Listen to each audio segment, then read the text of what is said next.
continued to try to make a push, and they cut it to 13 out of the timeout. You hit the jumper. Jay just hits one of the bigger shots of the game. What's kind of that feel like coming through in crunch time, just with the trip, but just with all the growth that you've had throughout the year? It feels good, just to go out there and play my game and be confident in myself. That's what I always wanted to do, and that's what I've been doing in the G. It's been paying off.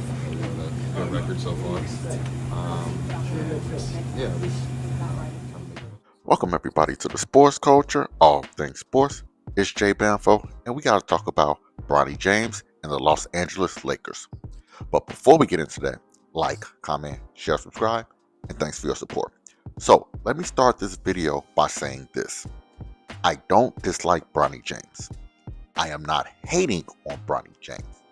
And whenever I make a video about him, whether it's good or bad, I'm always going to be fair and objective.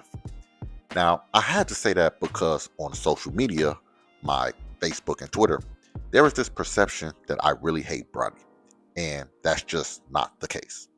So it's been over a month since I made a video on Bronny, and that's because there hasn't been anything to report about him. Now, I will say he's been playing great basketball in the G League, but I'm not going to talk about what he does in the G League because at the end of the day, it doesn't really mean anything. I mean, take a look at what Mac McClung is doing in the G League. He might actually be the greatest G League player ever, but he can't get on the floor in an NBA game.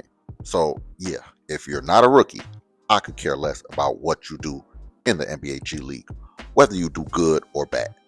So the Los Angeles Lakers defeated the Indiana Pacers 137 to 130 last night.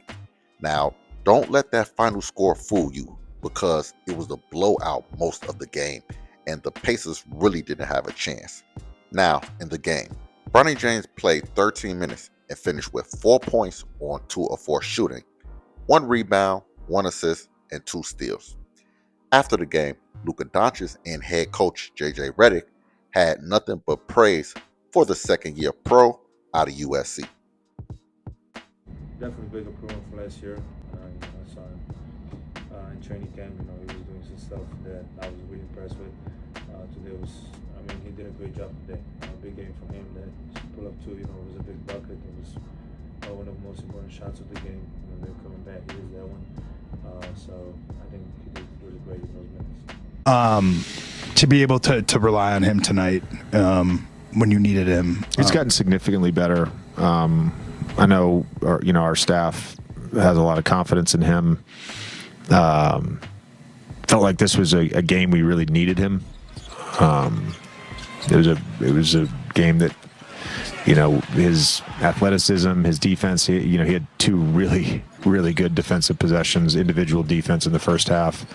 I think the biggest thing with him is he's got a lot of confidence right now, and I know he didn't make his 3 tonight, but he's got a lot of confidence in his shot right now. He's Now, let me start with love, because yes, Bronny has improved from last year, and that's all you can ask from a young player.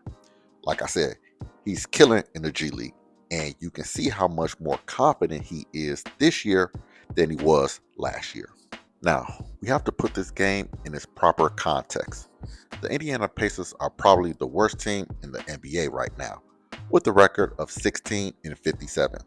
They don't want to win basketball games. So it would make sense for Bronny to see playing time versus a bad team. But my problem is that Bronny can never get a full evaluation as a player right now because of how the Lakers use him. Like I said, he's been in the G League, and the last game he played in the NBA prior to the Pacers game was on March 3rd, and he only played 2 minutes. And the last game he played significant minutes was February 10th versus the San Antonio Spurs. I understand it's all a part of his development process, but when I see sports articles on him, praising him and saying he belongs in the NBA, it just doesn't make sense to me. And if I'm being completely honest, the whole thing seems rigged. The Lakers felt like they could play Bronny versus a bad team in the Indiana Pacers. And if he plays well, we can hype up his development and prove to everybody that Bronny belongs in the NBA. The only issue is that scoring 4 points off the bench versus a bad team doesn't prove you belong. He played okay, I'll give him that, but the hype that I'm seeing is just overbearing. Now, I have to point this out. Prior to the Pacers, the Lakers played the Detroit Pistons, the best team in the Eastern Conference. Marcus Smart missed that game, so it would make sense for Bronny to get some run at the guard position. But nope, Bronny didn't play a single second. And that right there is my issue. If Bronny is improving and has so much confidence this year, why isn't he playing versus good teams? Honestly, I would love to see him play versus an average team, just so he can get properly evaluated. Listen, none of this is coming from a hateful place.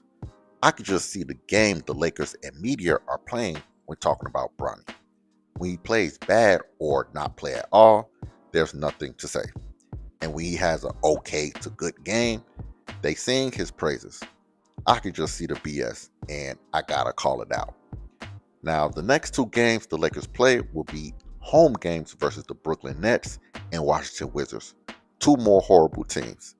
Now, I'm expecting to see Bronny play in those games, but at the same time, it will be hard to evaluate his performance. Now, with that being said, like, comment, share, subscribe, and I'll see y'all next time.